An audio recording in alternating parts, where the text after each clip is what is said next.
Okay, welcome back. So yesterday or last lecture, I talked a lot about the decentralization of the idea of crusade and the reincorporation of crusading into romantic nationalism, right? That the idea of crusade slowly lost its associations with the East, with Jerusalem. There was a decline of papal authority, and excuse you, go away. Um, the decline of papal authority, and a disinterest in the concept of crusades, where they were almost forgotten about for about 200 or 300 years before they started to be revitalized in nationalist discourses at the beginning of the 19th century. Today, we're going to talk about crusading up until the present. Because the modern ideas of crusade are deeply tied into that nationalism of the 19th century and are at least theoretically broken from strict religious affiliations with the idea of crusade. Most often, crusade as an idea these days, when we say it, refers to a righteous action, not like a papal authorization to wage war for the forgiveness of your sin. Right, sins, plural, many sins. But before we continue kind of on that vein, talking about modernity, I want to pause for a second and take note of some things about this kind of idea of secular crusade, and really of the idea of secularism as a general principle, as part of a modern state, as a modern secular state, since it's such a strong part of not only kind of modern culture, but also the Madden reading that you have by now, I hope, done.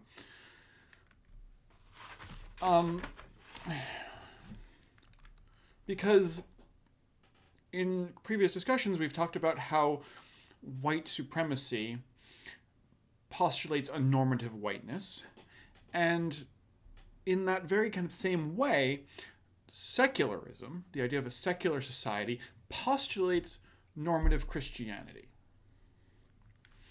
That is, Madden, among others, he's just a good representation of it, talks about the scientific enlightenment in Europe reducing the Muslim world to a backwards culture. The childhood of, what does he call it? He calls it the Crusades were part of the childhood of a civilization, as if civilizations work on the same model as humans.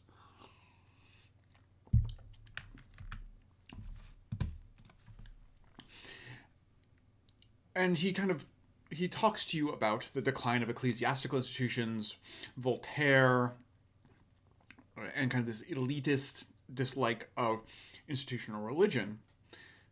If I forgot to get a picture of it, but there's that famous, I don't know if you've ever seen this graph that I think someone on Reddit made, which is like the progress of civilization, and is Rome, medieval, modernity, yay, as if you could graph anything like that, whatever. Because this is a common narrative, that religious faith is in opposition, is in contrast to scientific advances and what do we say, forward progress towards a better future.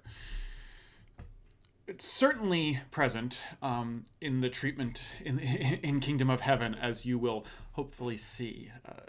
Pay attention to the figure of the Patriarch of Jerusalem or Archbishop of Jerusalem. Yeah.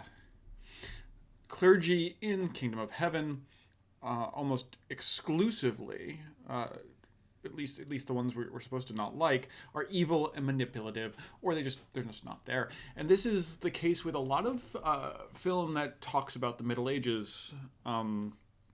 I mentioned A Lion in Winter last time. A Lion in Winter never has religious figures in it appear at all.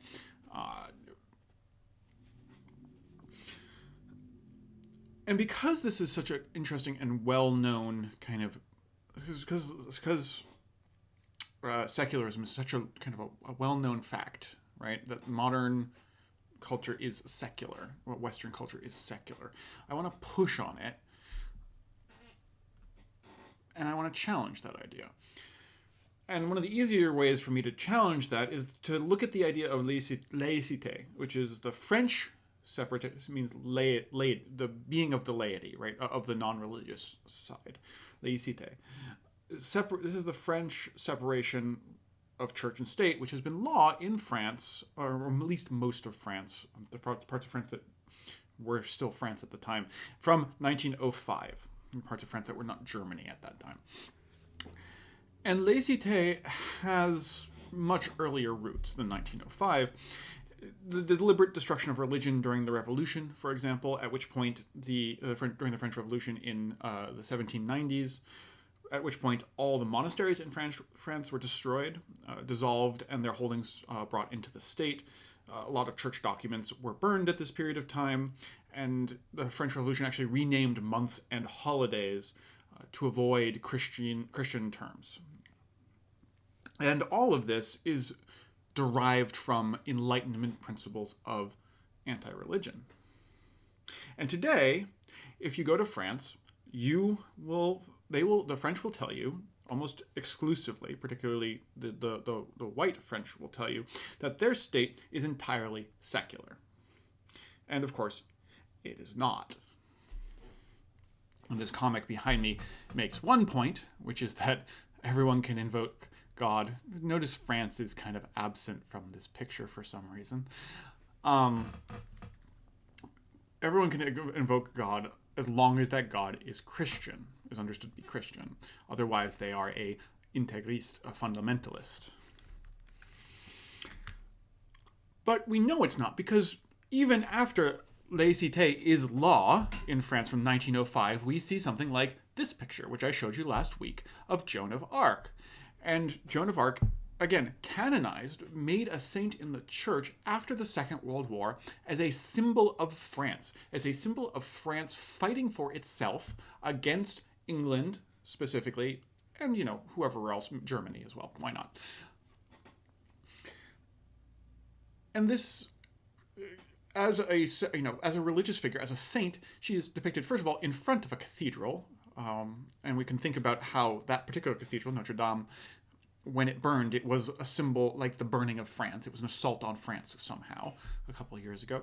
And she is carrying a banner that says Jesus and Maria in white banner on gold, which white on gold is, of course, the colors of the Crusader state of the Kingdom of Jerusalem, whose logo you see all over the place in Kingdom of Heaven. The equilateral cross with 4 crosses in each corner.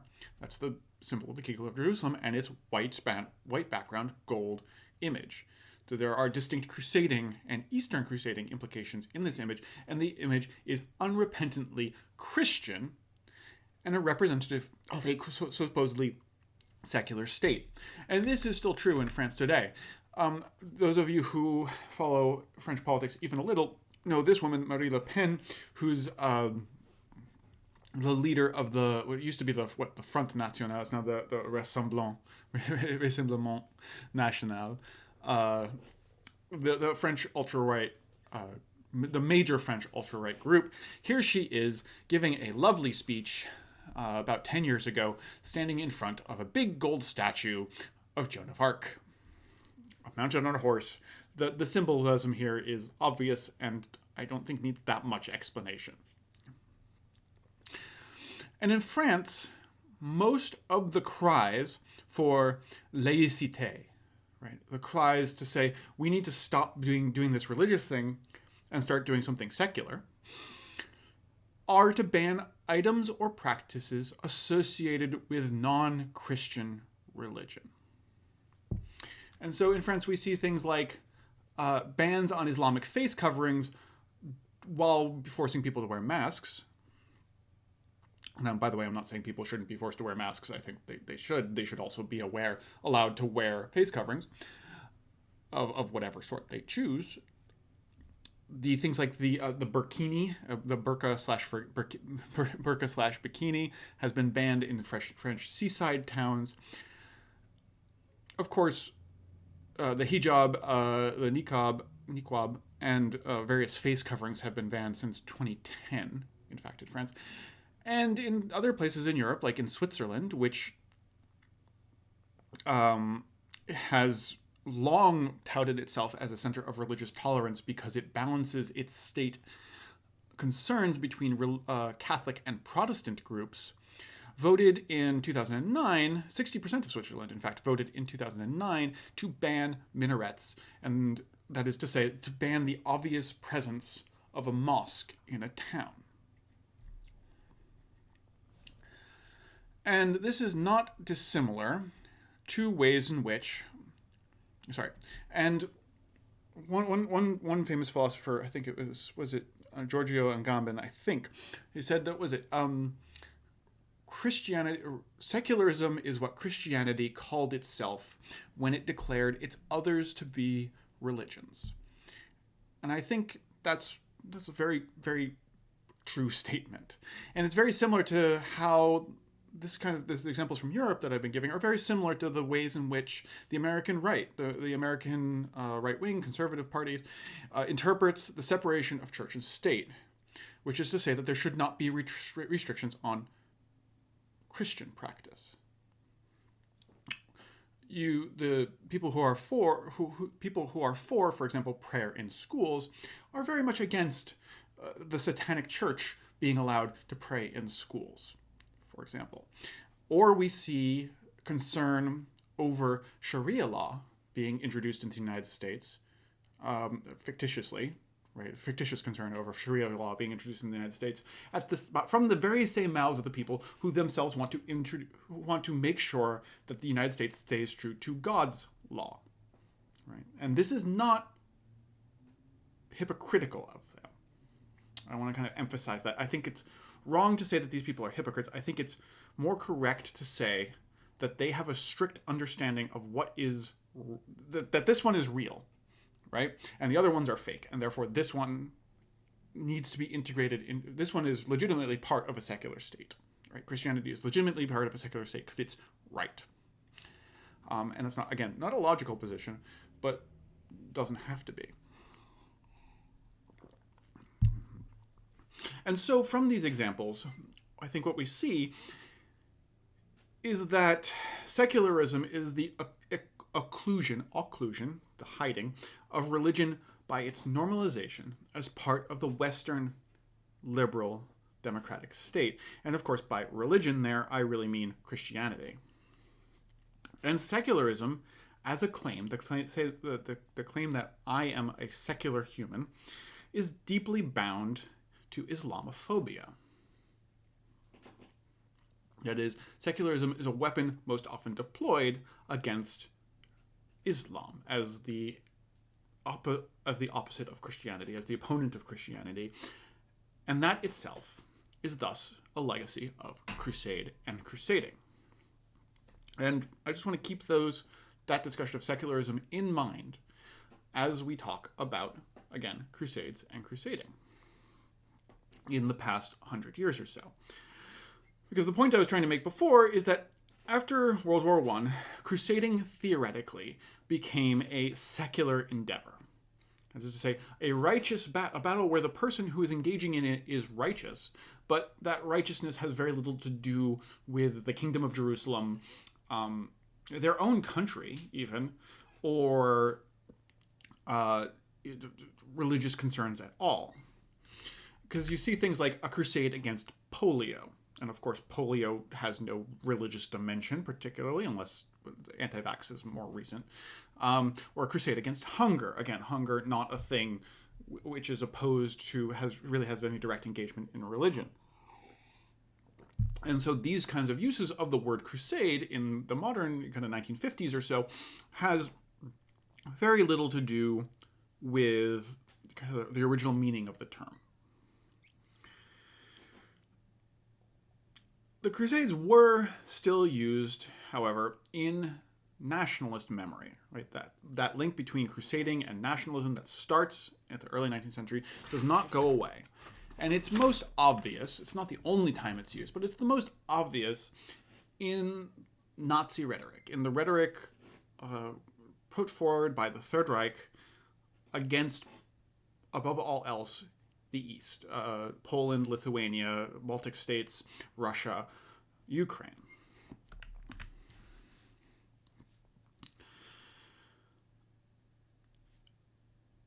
The Nazis were particularly interested and devoted to the Teutonic Order of Knights, which we discussed a little bit last lecture.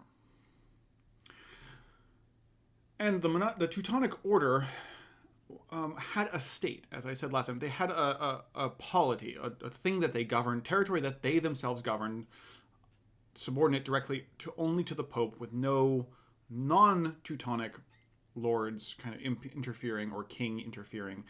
There was no king to accuse all the Teutonic knights of heresy, round them up, and burn them, as there was in France for the Templars. And so the Teutonic kingdoms existed from the 12th century, from the Wendish Crusade in the 12th century, to 1525. And these kingdoms covered most of the kind of southern coast of the Baltic Sea, from more or less Denmark all the way up to what is now Lithuania. And in so doing, they also encompassed the state of Prussia, the Kingdom of Prussia. And the Kingdom of Prussia, before we get to Prussia, these states, this kind of Teutonic kingdom on the board on the south coast of the Baltic, is often described by historians in colonial terms, with ethnic differences existing between Germanic lords and Slavic peasants, much in the same way Walter Scott talks about differences between Norman lords and Saxon peasants, and much in the same way in which the French used to talk about differences between Frankish lords and Gaulish peasants. All kind of 19th century definitions between ruling class and subordinate people. And of course, we should question these kind of strict delineations. And this, as I described in colonial terms, because of, first of all, this kind of this ethnic divide in rulership and ruled, and also because the population of these Teutonic states was partially from recruited or coerced, quote-unquote, ethnically German settlers, whatever that means, people from the Holy Roman Empire, who were sent or brought or came to this region, in either because they were told to do so or because they thought they might have a better deal there. And this kind of reinforced a lot of the Nazis' claims that they were acting in the best interests of ethnic Germans who happened to be living in Poland or Czechoslovakia, what is now the Czech Republic at the time, the Sudetenland, and Western Poland. The other important bit of the Crusader states is that they would later become the Duchy and then Kingdom of Prussia, which forms the core, and particularly the administrative and military core, of what would become the Germany from 1871 until 1945.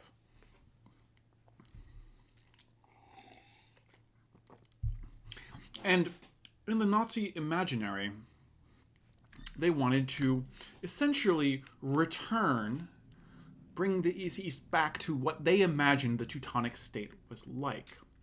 And in doing so, they use this language of Lebensraum, which Leben, living, life, Raum, space, room, living space, habitat, according to Wikipedia, the space needed for a state's natural development, as if there was such a thing. And some of this, particularly in the Second World War, a lot of this comes of the fact that during the First World War, Germany had been blockaded and had very great difficulty feeding itself. And so a lot of this was looking at the rich farmlands of Poland, for example, as a place which might supply Germany with bread if it were to make war, which it certainly planned on doing.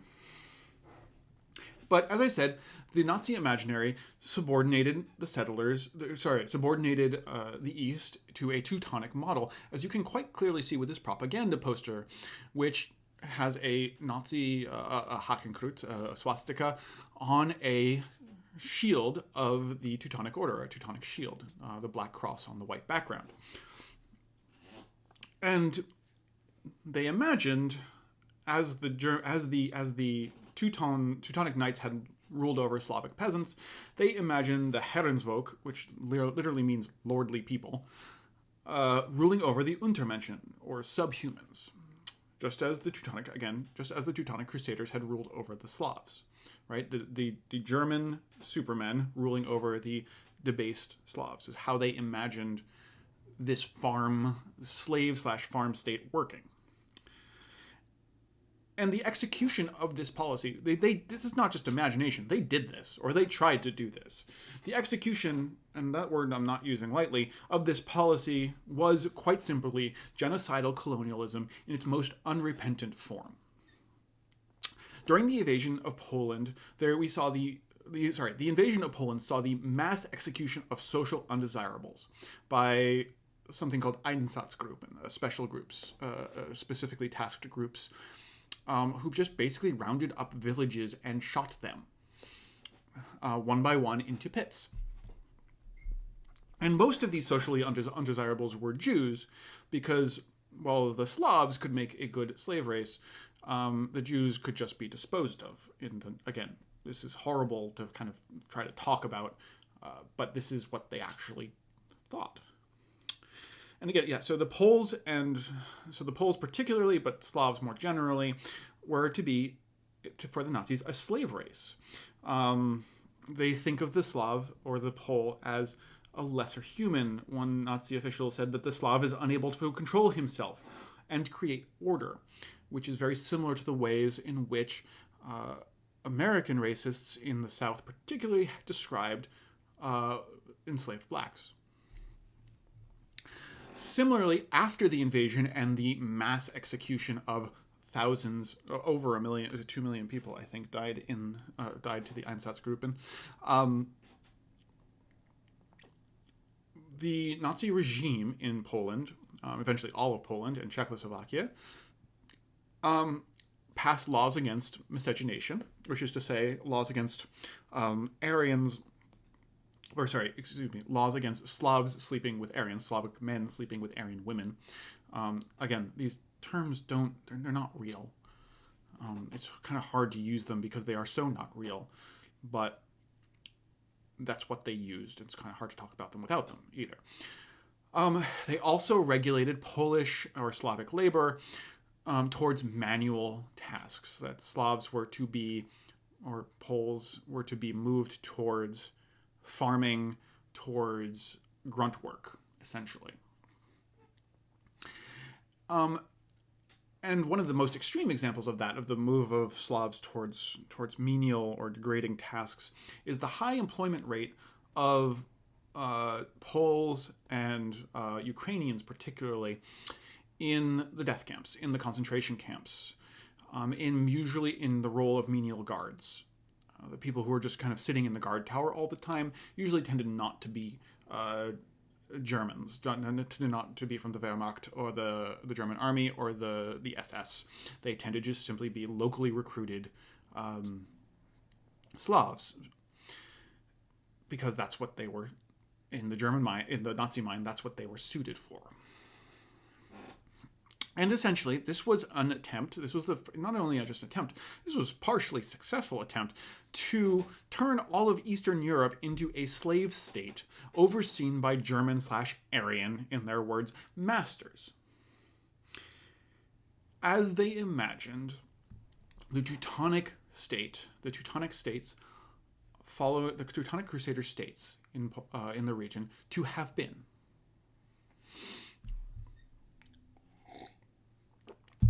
Now, the idea of crusading was also present on the Allied side of the Second World War. But it's a little bit different, because during the war, it was mostly the general idea of crusade was used as a thing, like a crusade to collect aluminum for airplanes, a crusade for recycling, a crusade to victory gardens, crusades to grow your own food, things like that. Kind of this general nebulous version of crusade, which we saw in things like the crusade against polio. There is also this behind me, which is Operation Crusader, which occurred in the winter of 1941, which was a British military operation in Tobruk, which is actually near Benghazi of But Her Emails fame, as a precursor to the attack on, as a precursor to a British attack on Egypt, or British defense of Egypt, in fact. And of course, the location is not coincidental, right? The Crusades 4 through 8 occurred vaguely in this area and had concerned themselves with this area. So Operation Crusader kind of is playing into that, although as a military designation, you don't ever want to give it all away, so it's not strictly about that. But World War II is mostly remembered as a crusade in retrospect by the victorious Allies, particularly following the widespread dissemination of Nazi war crimes through the Nuremberg trials,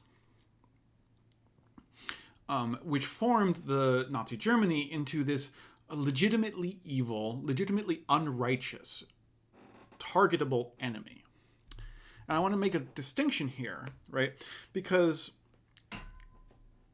the idea of the Middle Ages was key, as I have argued a while back now, to the ways in which the troops who fought in the First World War encountered warfare, right? That they had a medieval mindset and they brought this into warfare, and that caused problems. For the Second World War, it's more apt to say that images of the medieval, and specifically of crusade, formed the memory, people's memory after the fact, of the Second World War. And most of this, or maybe the biggest example of this sort of use of crusade as a way of remembering the First World War, or Second World War, is through the autobiography of Dwight D. Eisenhower, who is Supreme Allied Commander of Europe for most of the Second World War, right? The general in charge of all the Allied forces in Europe. And, of course, President of the United States, the 34th President of the United States from 1953 to 1961, the president who went before JFK. And he published in 1948, so 3 years after the war ended, an autobiography, which you can see in front of here with his nice big bald head on it, entitled The Crusade in Europe. And we see then, from kind of riffing on this, we've seen a lot of different kinds of media which put crusade in the title when they talk about the Second World War, right? Vanguard of the Crusade, the people who are at the front of the crusade, the Boys' Crusade. Paul Fussell, who's the author of the Boys' Crusade, is a very good author, a very good historian, and one I have used in my discussion of the First World War, actually. And then, even in the Pacific, where, of course, Eisenhower was not engaged, is also a crusade because it's part of this same war. And this is also the origin points of what we talk, that the generation that fought in the Second World War is called the greatest generation, right? The ones who went out righteously to confront unrighteous evil and successfully defeated it. And this kind of conflation of World War II and crusade and memory, in popular imagination at least, I think is best expressed in a movie, as with most American culture, right? Particularly this one, Indiana Jones and the Last Crusade, right? Which combines, spoiler warning, it's older than, twice as old as any of you, so I don't think Anyway, combines fighting Nazis with recovering the Holy Grail. Which, pause for a second, we haven't talked about the Holy Grail in any of the previous lectures on the Crusade, because the Holy Grail is not part of any of the Crusades. It's not an object that any of the Crusaders claimed to find. right? They claimed to recover the true cross, which led the armies of the Crusaders, and the spear of Longinus, the spear that pierced Christ in his side. But the Grail is so mythical that they didn't even think they could find it there. Right? So what part of recovering the Holy Grail, then, makes it the last crusade? Well, punching Nazis, always fun, good habit. So, fighting Nazis, so taking that language of the Second World War as as a crusade, as the crusade in Europe, right? And then using it to describe the way Indiana Jones fights Nazis. And I should note here that he also fights Muslims too, because the Nazis, when they want to go into Egypt, which is where all this takes place, which again, crusading language, Egypt, Middle East, dusty place, obviously Crusades. When the Nazis want to go into Egypt to find this, they ally themselves with the Sultan of Hatay, who gives them tanks and equipment. So by fighting the Nazis, Jones is by proxy fighting a Muslim enemy. But there's also kind of more subtle resonances of crusading. For example, at the very beginning of the film, Indiana Jones rescues a gold cross. And that cross, he says explicitly, belonged to this guy, Francisco Vasquez de Coronado, who, as you can quite easily tell by his armor, is a conquistador, right? Part of the Spanish Empire's expansion of the idea of crusading from the Iberian Peninsula to the New World. And I put two pictures up here just because the way the different racializations kind of depict the same person is very interesting to me. Anyway, through these neo-medieval resonances, right? Indiana Jones is not an accurate depiction of crusading, but it feels good. It feels right. The Last Crusade paints crusading as a noble and chivalrous endeavor. Our hero is doing it, right? The Last Crusader is Jones. And it helps construct the Second World War as a fight against absolute evil, right? The Nazis are the opposite of Christianity in this case. And thus, this interplay between the Second World War and the Crusades, with both being associated with the other, elevates both. They both bring each other up, as it were.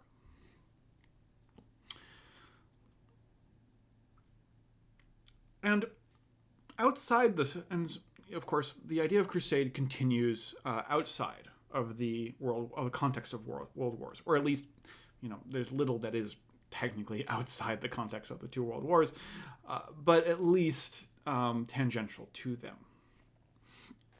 You have in Madden, he mentions the famous Crusades historian Stephen Runciman, who at one point described his history of the Crusade, for example, as, quote, a guide for Zionists on how not to do it. That is, a guide to the state of Israel on how to not go about constructing their state. And now, the Jewish use of the Crusades, the kind of understanding of the Crusades within Judaism, religious or secular Judaism, whichever one you want to go with, has long positioned the Crusades as the origins of modern Jewish troubles. Something called Sonderweg, special way, different way, which sees a particular German anti-Semitism in the progression of the Rhineland massacres during the First Crusade to Martin Luther, the Protestant Reformation, who is himself a virulent anti-Semite, and then capping off as the Holocaust, as the kind of ultimate expression of this particular German anti-Semitism. But that's actually not where it caps off, because Zionist rhetoric and a lot of the memories, the ways in which the Holocaust is memorialized within Israel itself, within the state of Israel itself, both architecturally and rhetorically, places the state of Israel as the reward or compensation for the Holocaust. And therefore, as the ultimate kind of result of the First Crusade. And so while Jewish Jewish studies approaches to the Crusade have put the Crusaders in opposition to the Jews, the state of Israel, in a lot of ways, thinks of itself, or rhetoric around the state of Israel constructs the state of Israel as the successor to the Crusader states. Right? The insecurity of Israel's existence with its back to the sea, as the phrase goes, equates them with those Crusader states, which were so precariously balanced on the edge of the Mediterranean, with Muslims, as it were, all around them. And the rhetoric of Israeli politicians adopts Orientalist language, right? Language which sees West over East, which equates them with the West versus a barbaric and backwards East. Much of the kind of language that sits behind Madden's, kind of sits unpleasantly in that chapter of Madden. And Islamic radical nationalist movements are happy to see, particularly between 1950 and the 1950s and the 1990s, are happy to see Israel as a Crusader state, and to argue on the other side that we should do to them what we did to the Crusader states and push them back into the sea. And similarly, we get things like the Persian Gulf War, that is the first Gulf War, as a crusade, as you see in this book title behind me, which was published pretty much immediately after the war came to a conclusion. And so we have in this rhetoric that's been, and the kind of the ideas that have been percolating around the Middle East over the Middle East conflict and terrorism, the state of Israel, we see a return, as it were, to almost the original sense of crusade as West meets East around the city of Jerusalem in religious terms.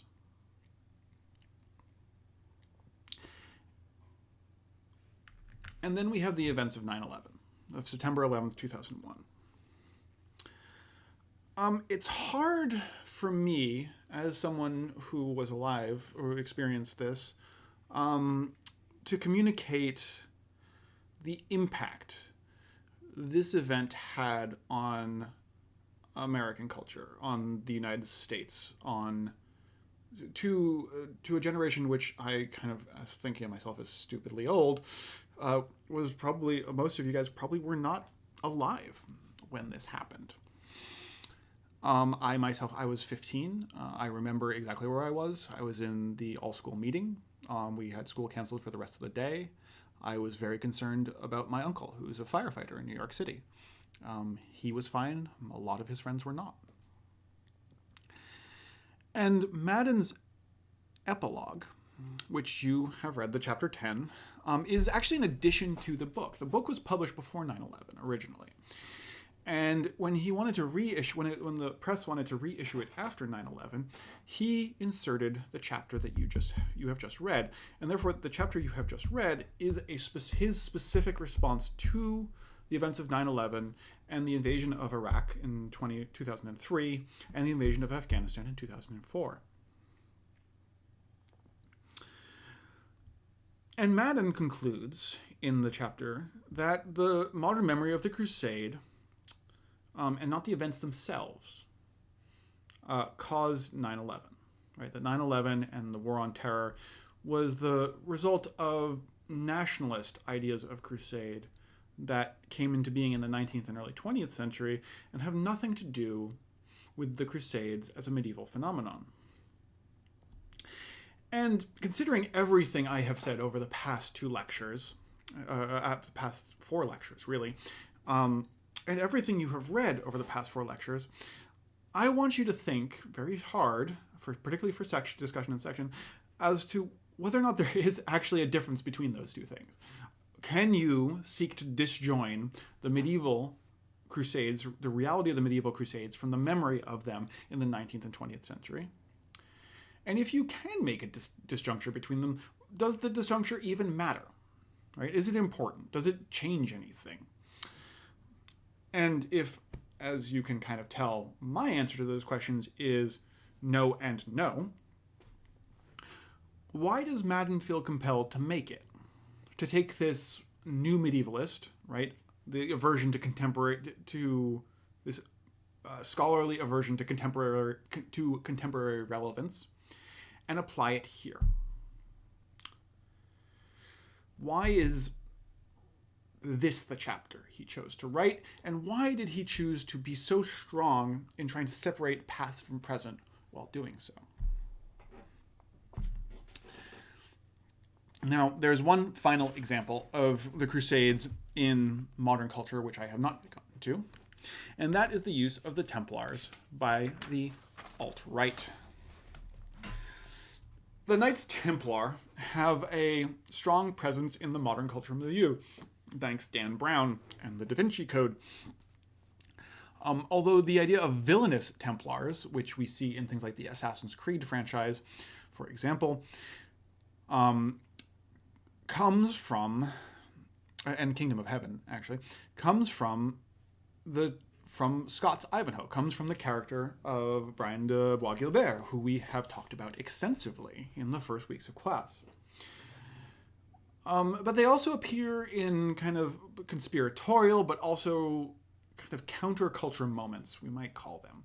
For example, there's a long-held, probably apocryphal story that has said that during the French Revolution, when King Louis XVII lost his head accidentally in front of a crowd, a voice was heard to cry, "De Molay, you are avenged," but theoretically in French, I assume.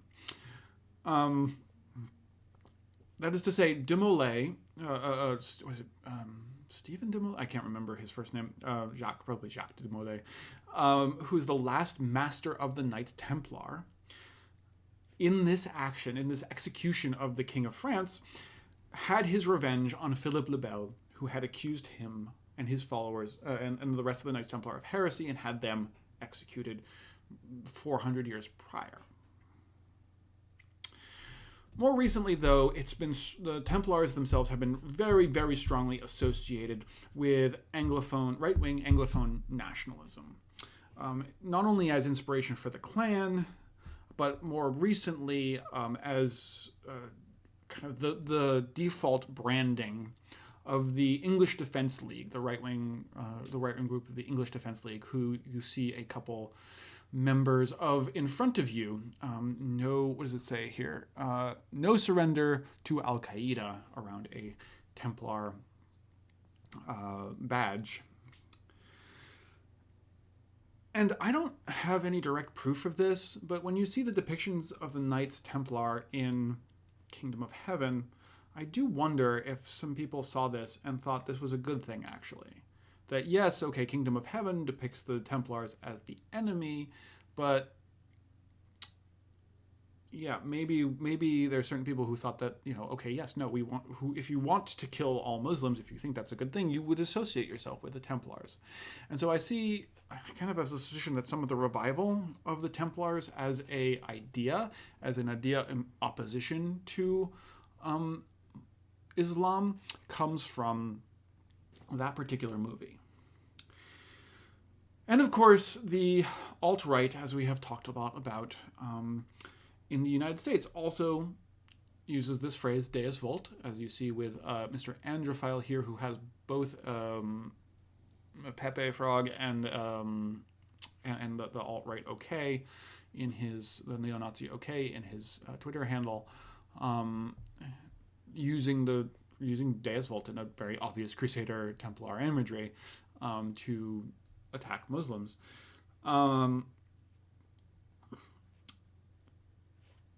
And to the point at which if I see anyone at a Renaissance fair or something like that who's dressed as a Templar, I have to assume that they're a Nazi at this point, that they're a fascist of some variety.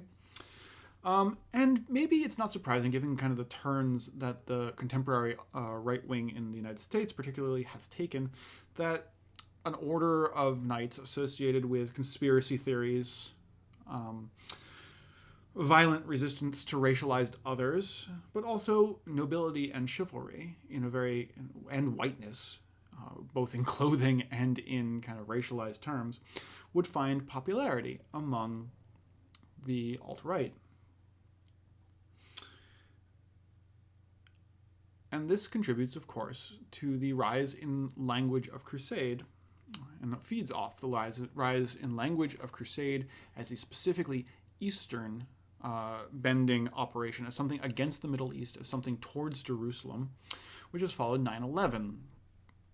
Not only in these more secular spheres, but also in evangelical spheres. In evangelical Christianity wants to provoke a holy war in the Middle East. Some branches of evangelical Christianity want to provoke a holy war in the Middle East because a holy war in the Middle East, as far as they are concerned, is a necessary step to bringing about the apocalypse. And one of the people who both believes this and tried to put it into practice is former Vice President of the United States, Mike Pence. As to what we do about that, I don't have any good answers for you. I don't think there are any good answers. I think it's a question we really need to sit with and think about. And we will do that when I see you on Friday. If you have any questions about today's lecture or the previous lectures, please send them to me again by tomorrow. I think I will be modifying the Q&A to talk. I was going to spend a little bit of that time doing my own kind of picking apart of the sources. I want to see what you guys think, if that kind of my reactions to the movie was at all helpful. If that kind of giving you my interpretation of the source as I read it is useful. I think it is. If it is, I will spend more time doing that instead of the Q&A. But let me know. Otherwise, I will see you on Friday.